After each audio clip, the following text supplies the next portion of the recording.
Fala pessoal, bem-vindo à aula 26 de Java aqui do canal de Aluno para Aluno.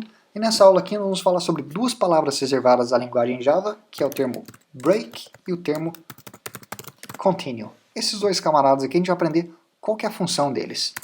Certo, então vamos dar uma olhada no código que a gente já tem escrito aqui, já até deixei isso aqui para economizar tempo. Então praticamente, nós importamos aqui a nossa classe scanner, criamos um objeto scanner, que a gente já fez nas aulas anteriores, tranquilo. Jogamos aqui uma mensagem na tela do usuário, digite o número de 0 a 10, e utilizando o nosso objeto scanner, a gente jogou na variável inteira número o valor que o usuário digitar. Tranquilo até aqui. Agora, para poder exemplificar o que break e continue fazem, a gente vai precisar da ajuda aqui de um ciclo for. Então, considerando que você já assistiu a aula do ciclo for, é importante já ter assistido ela, eu vou criar aqui um ciclo for da seguinte maneira. Variável inteira i igual a 0, enquanto i for menor ou igual a 10, eu vou adicionar 1 à variável i. E o que a gente vai ter dentro desse ciclo? Dentro desse ciclo for, eu vou colocar aqui um if, e a condição desse if vai ser o seguinte. Se i, ou seja, a variável do nosso ciclo aqui, se i for igual a número, quem que é número? Número é a variável que contém o valor que o usuário digitou. Então, se i, que é a variável do meu ciclo, for igual ao valor que o usuário digitou, a gente vai fazer alguma coisa aqui entre esses dois colchetes. Caso contrário, else, a gente vai fazer outra coisa aqui dentro. E o que a gente vai fazer, de maneira bem simples, eu vou dar um print aqui, que vai dizer a seguinte mensagem. O seu número é i. E aqui embaixo, vou mudar isso aqui para o seu número não é i. Certo, então vamos entender o que aconteceu aqui. No caso em que a variável i tiver o mesmo valor que o número que o usuário digitou, o usuário vai ver a mensagem para ele. O seu número é i. Por exemplo, se eu digitar o número 5, na hora que i tiver o valor de 5, eu vou ver a mensagem. O seu número é 5. Se eu digitasse o valor 10, na hora que esse caso aqui acontecesse, eu ia ver o seu número é 10. E por aí vai. No caso do else, vai ser toda vez que i não tiver o valor que eu digitei. Então, por exemplo, se eu digitar 5, eu vou ver aqui o seu número não é 0, o seu número não é 1, o seu número não é 2. Só na hora que i tiver o valor de 5 é que eu vou ver o seu número é 5, que vai ser esse caso. Então vamos executar isso aqui e ver qual é o comportamento disso. Na hora que eu digito 5, como a gente esperava, olha só, o seu número não é 0, o seu número não é 1, não é 2, apenas quando o meu número foi 5, o seu número é 5. Tranquilo, nada de novo aqui. Agora, minha pergunta é, vamos supor que o objetivo seu fosse encontrar o número que o usuário digitou. Ou, por exemplo, para ser melhor ainda, vamos supor que o seu objetivo fosse encontrar um número em um banco de dados, ou em um arquivo de texto, você teria que ir lá e buscar um determinado número. Esse é o seu objetivo. Você concorda que essas outras 5 execuções aqui do meu ciclo foram meio que um desperdício de tempo, de recurso do computador? Porque depois que eu encontrei o número, não tem por que executar isso aqui. Vamos supor em um outro caso que fossem 1 milhão de números, ou 1000 números, seja lá o que for. Se fosse um número muito maior que no nosso exemplo aqui. E o número que você está procurando fosse encontrado logo de primeira. Pá, você pegou aqui na primeira vez que executou, você já achou o número. Só que da maneira que o nosso código está, ele ia falar, tá, eu achei, só que eu vou executar todas as 1000 vezes. Seria um desperdício de tempo. E é aí que vem o nosso camarada break. Ele que vai fazer o quê? Do inglês break, que seria quebrar, ele quebra a execução de um ciclo. Isso se... eu não estou conseguindo abaixar esse negócio aqui. Ótimo. Beleza. Então o que a gente vai fazer? O break, ele quebra a execução de um ciclo. Então como que a gente faz para utilizar ele?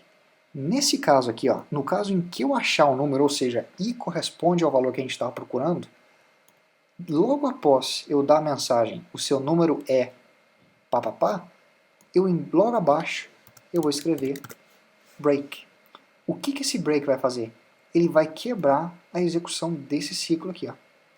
ele praticamente vai vir nessa condição aqui, não vai vir nessa condição, ele vai ignorar essa condição, vai falar, tá, don't break, termina esse ciclo aqui do jeito que está e vamos continuar com o nosso programa. Então, para ver o efeito disso, nada melhor que executar, e a gente vai jogar de novo o número 5. Número 5. Olha só que dessa vez apareceu, o seu número não é 0, não é 1, não é 2, não. Só que logo na hora que a gente encontra o número que a gente estava pesquisando, o seu número é 5, ele não continua executando da maneira que estava antes. Então a gente não vê aquele desperdício aqui. Então esse é o nosso break. Agora, o que seria o nosso continue? O continue é meio que o oposto. À medida que o break ele quebra o ciclo for, o continue ele pula uma determinada execução. Por exemplo, vamos supor que aqui, nessa parte aqui, então essa parte aqui, veja que está fora do meu if-else, mas continua dentro do meu ciclo for, correto? Eu vou simplesmente, só para ficar visualmente claro o que o continue faz, eu vou fazer o seguinte. Eu vou jogar isso aqui assim, ó. E vamos executar dessa maneira aqui, ó. Só para a gente ver o que acontece. Dessa maneira, veja que a cada vez aqui, ó, a gente adicionou xxx. A cada vez que o ciclo executa, ele tem um xxx, xxx. Então, o seu número não é 0, xxx. O seu número não é 1, xxx. E por aí vai. Olha só o que o continue vai fazer. Se eu jogar um continue aqui, ó, olha só. Então, toda vez que i não corresponder ao número que o usuário digitou, então i não corresponde ao número que o usuário digitou, ele vai pular para essa parte aqui. O que a gente vai ver é, o seu número não é, vai ver aquela mensagem dizendo que o meu número não é, e aí ele vai dar um continue.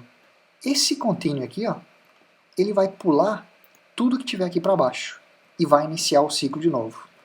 Então qual que é a diferença? O break, ele quebra o ciclo, ele nem continua. Se ele estiver na quinta execução e tiver mais 1000 para fazer, ele quebra, ele fala, acabou, não tem mais que executar. O continue, em vez de quebrar, ele simplesmente pula o que tiver que ser feito naquela execução presente. Mas ele continua o ciclo, ele não interrompe o ciclo. Então quer dizer que se eu executar dessa maneira aqui, ó, ele vai pular esse camarada. Porque o continue faz ele pular isso aqui e começar a execução de novo. Então vamos executar agora e ver o que acontece. Vamos executar. Se eu digitar o número 5, veja que dessa vez o único momento em que eu vejo xxx é quando o meu número corresponde ao número 5. Por quê? É nessa parte aqui, ó. Veja que nessa parte eu não escrevi continue. Então depois que ele termina isso aqui, ele ainda tem que ler essa linha aqui, ó. Só que toda vez que eu caio no caso em que i não corresponde ao número, que é esse aqui, o programa vê que tem esse continue e fala assim, ó, esse aqui eu não preciso mais fazer. Eu já vou pular de novo lá para o início e começar a fazer o meu ciclo de novo. Então essa é a função do continue e do break. Agora, existem duas observações que tem que fazer aqui. O break ele pode ser utilizado, na verdade não, vai ser mais que duas. O break a gente pode utilizar ele, por exemplo, no ciclo while, funciona da mesma maneira. Do while, no ciclo for, que é no caso que a gente viu aqui, ele também aparece em um camarada que a gente ainda não viu, que é o switch, a gente ainda não utilizou isso aqui, mas lá o comportamento dele é um pouquinho diferente. O que mais? Qual que é a outra observação aqui? Vamos supor que nós tivéssemos um ciclo for dentro do outro. Então você tem um ciclo for e dentro daquele ciclo for você tem o outro. Dessa maneira que nós aprendemos aqui agora, o break ou continue, o que ele vai fazer é quebrar a execução ou pular a execução, dependendo se utilizar o break ou for, daquele ciclo que tiver mais interno. Então se eu tenho dois ciclos for, aquele que está mais internamente é o que o break vai ter feito. Só que isso aí é um assunto para outra aula. Existe também uma maneira de fazer o break ter feito no ciclo mais externo. Só que isso não tem motivo de a gente falar agora. É importante saber, o break ele quebra a execução de um ciclo for, o continue ele pula o restante das instruções, mas continua a executar o ciclo for. E o que mais? É isso. Então tranquilo. Te vejo na próxima aula, que vai ser a aula número 27. Como sempre, se esse vídeo te ajudou aqui, não deixe de clicar no botão curtir, que ajuda muito o canal. E nos vemos na próxima aula. Até mais!